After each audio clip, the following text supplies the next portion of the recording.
Bismillahirrahmanirrahim. Assalamualaikum warahmatullahi wabarakatuh. Perkenalkan, nama saya Atira Irba dari kelas jurnalistik 3A dengan NIM 12140500025. Di sini saya akan melakukan analisis profesi jurnalistik dan kaitannya dengan konsep materi psikologi komunikasi untuk pemenuhan tugas ujian akhir semester mata kuliah psikologi komunikasi. Psikologi komunikasi adalah ilmu yang berusaha menguraikan, meramalkan, dan mengendalikan peristiwa mental dan behavior dalam komunikasi. Peristiwa mental adalah akibat yang ditimbulkan dari berlangsungnya komunikasi tersebut. Sementara itu, peristiwa behavior adalah apa yang nampak ketika seseorang berkomunikasi. Nah, sementara itu, kewartawanan atau jurnalistik adalah kegiatan menghimpun data, mencari data, mengumpulkan fakta, dan melaporkan peristiwa.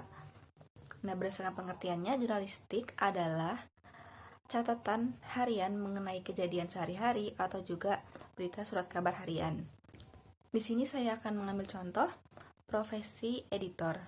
Nah, kemudian saya akan menyangkut pautkannya dengan materi psikologi komunikasi. Nah, editor ini merupakan kegiatan menyunting naskah, artinya editor memiliki tanggung jawab besar bagi kelanjutan naskah seorang penulis, bila terbit atau tidaknya, layak atau tidak layaknya. Editor memegang hak penuh untuk menyunting naskah penulis, tetapi editor juga harus tetap mempertahankan orisinil dari penulis tersebut, dengan gaya penulisan yang khas dan gaya bahasa yang khas. Ya tentu, setiap orang memiliki gayanya berbeda-beda. Maka dari itu, editor harus mampu memahami bagaimana karakter penulis untuk memudahkan dalam menyunting naskah. Karena dalam proses menyunting naskah, editor harus mampu menyamakan pandangan, menyamakan pikiran dengan penulis dalam mengubah gaya bahasa juga gaya kepenulisan nantinya. Dan jika editor mengalami kesulitan tidak bisa dipahami, editor berhak meminta penulis untuk menulis kembali atau menjelaskan apa yang diminta editor, seperti misalnya cerita yang kurang jelas atau setting dan latar yang perlu diperinci lagi. Nah, untuk itu editor harus memberikan rasa kepercayaan kepada penulis kalau editor dapat memenuhi dan memahami apa yang sebenarnya ingin disampaikan oleh penulis kepada target pembacanya. Dan apa yang disunting oleh editor nantinya dapat disesuaikan dengan apa yang diharapkan oleh penulis. Dalam hal ini terjadi kerjasama antara editor dan penulis. Kerjasama antara editor dan penulis sangat diperlukan untuk menjadi partner selama proses editing berlangsung. Maka dari itu, kenyamanan dan kepercayaan menjadi landasan utama dalam hubungan partner editor dan penulis ini. Bagaimana editor menjalin kedekatan dengan penulis, bagaimana editor meyakinkan penulis untuk bisa lebih menjelaskan secara gamblang apa yang sebenarnya ingin penulis sampaikan kepada pembaca. Misalnya seperti tujuan dari penulis menciptakan tulisan, faktor apa yang melatar belakangi penulis menulis tulisan tersebut.